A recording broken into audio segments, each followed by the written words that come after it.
पीले दांत वाली बहू। रंजना कभी ब्रश नहीं करती थी। उसे कितनी बार उसके माँ बाप ने डांटा, लेकिन उसका कोई असर उस पर होता ही नहीं था, जिस कारण से उसके दांत पीले पीले हो जाते हैं। शादी के बाद। अरे बहू, वैसे तो तुझ में कोई कमी नहीं है, पर तेरे दांत इतने पीले कैसे हैं बेटा? कैसे मतलब? कोई सर्जरी थोड़ी ना कराइए। वो तो क्या नाम, मैं ब्रश नहीं करती थी तो पीले हो गए। अब क्या करूं? आप कहें तो लाल करवा लूं या फिर काले? यार ये क्या है, क्यों माँ से लड़ रही हो? लड़ रही हूँ? अरे मैं लड़ रही हूँ या ये बोल रही है कि दांत पीले हैं, पीले। अरे तपस्या थोड़ी ना की है इन्हें पीले करने के लिए।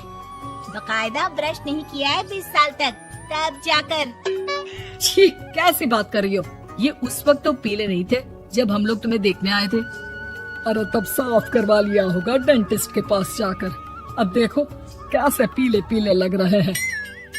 रंजना सास की तरफ गुस्से से देखती है। फिर शुरू हो गई पीले पीले पीले। अरे पीले तो तब भी थे जब मेरे हाथ का रसगुल्ला उड़ा उड़ा कर खा रही थी और बोल रही थी, लड़की नहीं गुणों का खजाना दे रहे भाई साहब आप। खैर, अब वो लोग करते भी तो क्या करते, पीले दांत वाली बहू पल्ले पड़ी थी तो झेलना तो था ही। एक दिन कीर्तन में रंजना गाना गा रही थी।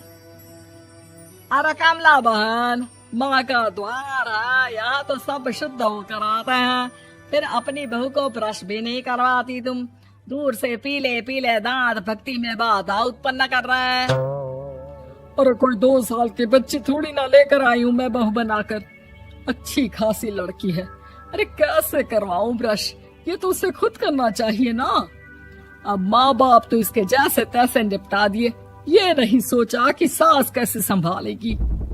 सास बहू को लेकर घर आ जाती है, लेकिन सोच लेती है कि अब इसे लेकर कहीं नहीं जाएगी। अगले रोज बहू कहती है, अरे क्या हो गया, मंदिर नहीं जाना क्या? कीर्तन का वक्त हो रहा है। मेरी मधुर वाणी से कान्हा जी जागते हैं और सोते हैं। आप तो जानती है ना उनकी भक्ति में कितना मन लगता है मेरा। वो क्या है ना, तबीयत ठीक नहीं लग रही है मेरी, आराम करूंगी मैं। तबीयत ठीक नहीं लग रही? अभी तो मिथुन के गाने पर नाच रही थी आप, और अब बोल रही है कि तबीयत ठीक नहीं लग रही। अरे भक्ति में मन लगा लो सासू माँ, ऊपर जाना है, क्या मुंह दिखाओगी आप? हाँ? सास को बहू की बात पर गुस्सा आ जाता है। मैं क्या मुंह दिखाऊंगी, इसकी चिंता तो ना कर, समझी? अपने मुंह की चिंता कर, जो ये पीले पीले दांत लेकर हर जगह पहुंच जाती है। पता है लोग कितना मजाक बनाते हैं। ना जी ना, मैं नहीं जाना कहीं तेरे साथ।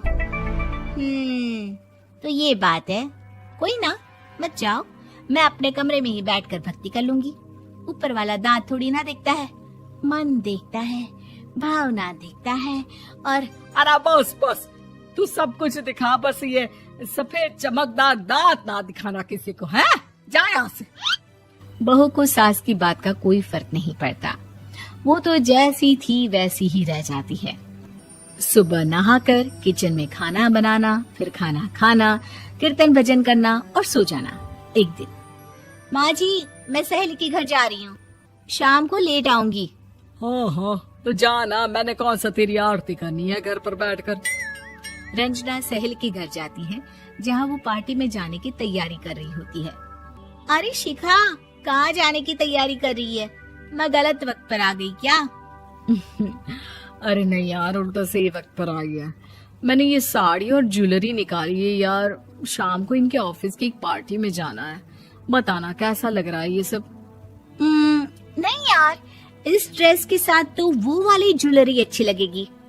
हाँ हाँ सही बोल रही है, मैंने ध्यान ही नहीं दिया। वैसे तो हमेशा से मस्त फैशन सेंस रखती है। तो बड़ा जाती होगी ना पति के साथ पार्टी में। रंजना कुछ नहीं बोलती, बस सोचती है कि यार काश ये बात सही हो जाती, पर मैं क्यों नहीं जाती पार्टी में? क्या इन लोगों की कोई पार्टी होती नहीं होगी? रंजना घर आती है और रात में पति से सवाल करती है, एक बात बताइए, आप मुझे किसी पार्टी में क्यों नहीं ले जाते? क्या आपके यहाँ ऑफिस में पार्टी नहीं होती? पति बेचारा क्या कहता कि दांत पीले हैं तुम्हारे इसलिए। अरे कोई पार्टी होती नहीं हम लोगों के ऑफिस में, तो कहाँ से लेकर जाऊं? और मार्केट, मॉल, कहीं वीकेंड घूमना, कहीं तो। अरे यार सारे हफ्ते में एक छुट्टी मिलती है, तो सोचता हूँ कि आराम ही कर लूं। क्यों? रंजना मन मार के रह जाती है। पहले कभी सास के साथ मंदिर जाया करती थी, लेकिन वो भी सास ने ले जाना बंद कर दिया। घर बैठी बैठी रंजना बोर हो जाती है। तभी उसे आइडिया आता है और वो मायके जाने का सोचती है। सासू माँ, 2 दिनों के लिए मम्मी के घर जा रही हूँ। अच्छा ठीक है, आराम से जा। और हाँ, माँ से कुछ अच्छी आदत सीख कर आना कि कैसे शरीर के हर भाग की तरह दांतों की सफाई भी जरूरी होती है, समझी? शुरू हो गई ना आप। वो लोग आपकी तरह नहीं है कि छोटी छोटी बात का बतंगड़ बना दे। उन लोगों के लिए मैं मायने रखती हूँ, ना कि मेरे पीले पीले दांत। रंजना माँ को बिना बताए उन लोगों को सरप्राइज देती है, लेकिन जैसे ही वो दरवाजे पर पहुंचती है, अंदर देखती है कि घर वाले कहीं जा रहे होते हैं। अब माँ, काश रंजना दीदी के दांतों वाली प्रॉब्लम नहीं होती, तो वो भी हम लोगों के साथ चलती ना बुआ जी की बेटी की शादी में। हाँ बेटा, लेकिन अब उसे कौन समझाए कि उसको उसके पीले दांत नहीं दिखते, लेकिन उसके आसपास के लोगों को कितना एम्बैरेसिंग फील कराते हैं। मुझे तो कितनी बार उसके स्कूल की टीचर ने शिकायत की कि उसके साथ कोई लड़की बैठना भी नहीं चाहती, और ना ही कॉलेज में कोई उससे बात करना चाहता था।